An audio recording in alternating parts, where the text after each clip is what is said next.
En recherche et en analyse médicale, nous sommes régulièrement amenés à étudier l'expression, la structure, l'activité et les partenaires d'une protéine spécifique parmi les dizaines de milliers présentes dans un type cellulaire, un tissu ou un organisme. Nous avons donc développé un grand nombre de techniques d'analyse des protéines, comme la spectrométrie de masse, le Western blot ou encore les mesures d'activité enzymatique. Pour permettre une analyse spécifique, la plupart de ces techniques incluent une étape de purification ou de séparation des différentes protéines d'un échantillon en utilisant les paramètres variant d'une protéine à l'autre, comme l'hydrophobicité, la charge, l'interaction spécifique avec un ligand ou encore la longueur des chaînes polypeptidiques qui les composent. Pour séparer les protéines en fonction de ce dernier paramètre, le SDS-PAGE est une des techniques les plus utilisées. Dans cette vidéo, nous verrons les grands principes de cette technique qu'est le SDS-PAGE.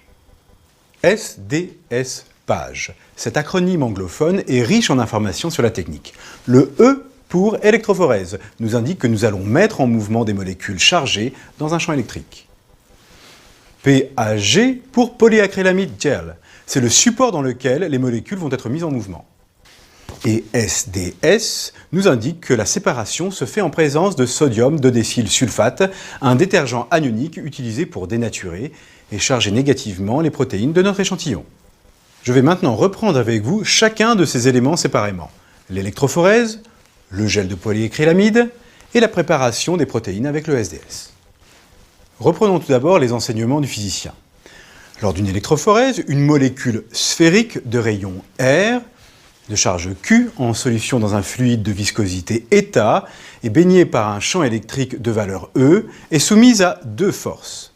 La force électrique provoquant le mouvement et la force de résistance à ce déplacement. Après la phase d'accélération, la vitesse d'une molécule sera proportionnelle à sa charge et à l'intensité du champ électrique et inversement proportionnelle à son rayon et à la viscosité du fluide. Ceci est bien sûr le cas idéal qui nous permet de comprendre quels sont les paramètres influençant le mouvement de nos molécules. Néanmoins, en SDS-PAGE, plusieurs éléments nous font sortir de ce cas théorique. D'une part, nous ne sommes pas dans un fluide, mais dans un gel. D'autre part, les molécules que nous voulons séparer, les protéines, ne sont pas sphériques. Et enfin, nous souhaitons les séparer en fonction de la taille de leur chaîne polypeptidique, indépendamment de leur charge.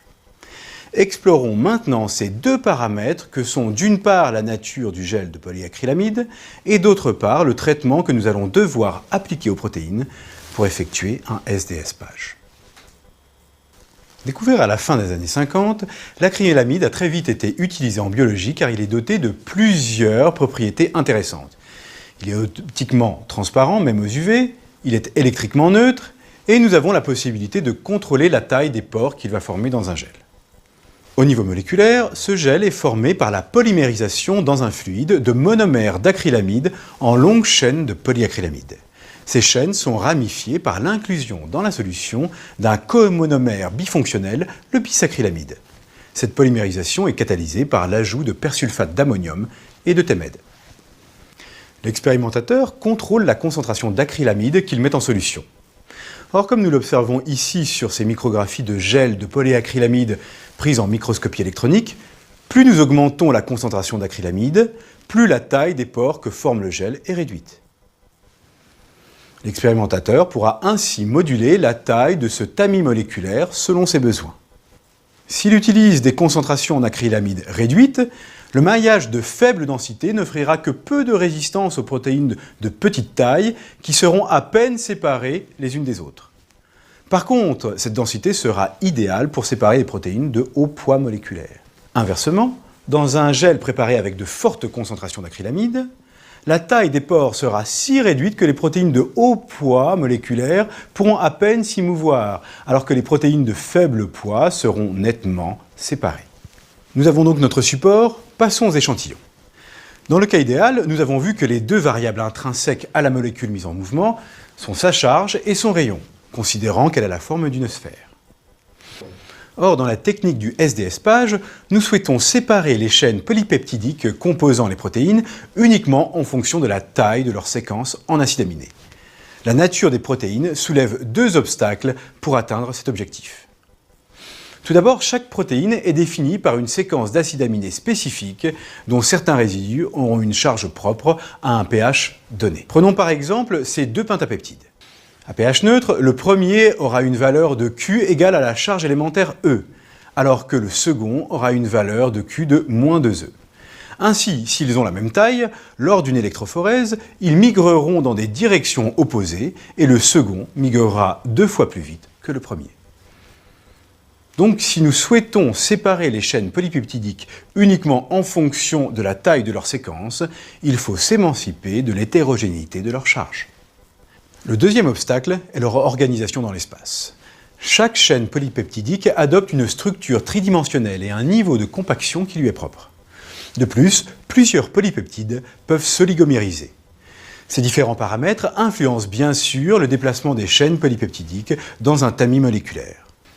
Par exemple, pour un même nombre d'acides aminés, un polypeptide plus compact offrira moins de résistance au déplacement et migrera plus vite qu'un autre plus lâche.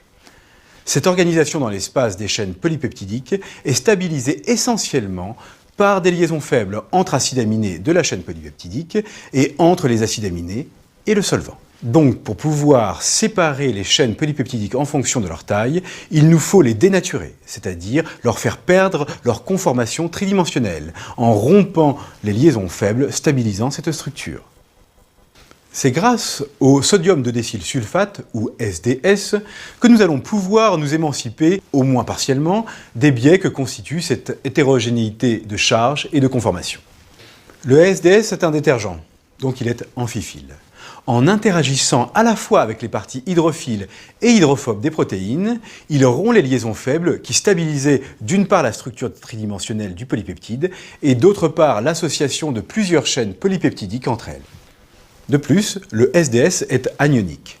Ainsi, les variations de charge portées par les différents acides aminés de la chaîne seront noyées dans les charges négatives apportées par le SDS qui recouvre le polypeptide. Il subsiste néanmoins un paramètre qui pourrait biaiser l'évaluation de la taille des chaînes polypeptidiques qui composent une protéine. Si les différentes chaînes polypeptidiques d'une protéine sont associées par des liaisons faibles, dans certains cas, elles peuvent être également reliées par des liaisons covalentes insensibles à la dénaturation SDS. Ce sont les ponts disulfures. Ils sont formés par l'interaction de deux groupements en thiol appartenant à deux cystéines pouvant se trouver sur deux chaînes polypeptidiques distinctes. C'est par exemple le cas des immunoglobulines G, où les deux chaînes lourdes et les deux chaînes légères sont reliées entre elles par des ponts disulfures. Ainsi, si nous faisons migrer cette protéine sur SDS page, nous ne trouvons qu'une seule bande à 150 kDa, alors qu'elle est composée de 4 chaînes polypeptidiques. Cependant, si nous traitons préalablement notre échantillon avec un agent réducteur comme le dithiotriitol ou encore le bêta-mercaptoéthanol, ces liaisons covalentes seront rompues et après migration, nous aurons deux bandes. Une à 25 kDa correspondant aux deux chaînes légères et une autre à 50 kDa correspondant aux deux chaînes lourdes. Et voilà, nous avons vu les grands principes du SDS page. Cette technique nous permet donc de séparer les chaînes polypeptidiques des protéines en fonction de leur taille, en leur appliquant un champ électrique, dans un gel de polyacrylamide qui forme un tamis moléculaire adaptable à la taille des polypeptides étudiés, et enfin en conditions dénaturantes et souvent réductrices afin de nous émanciper des différences de charge, de forme et d'oligomérisation des chaînes polypeptidiques. Merci de votre attention et à bientôt.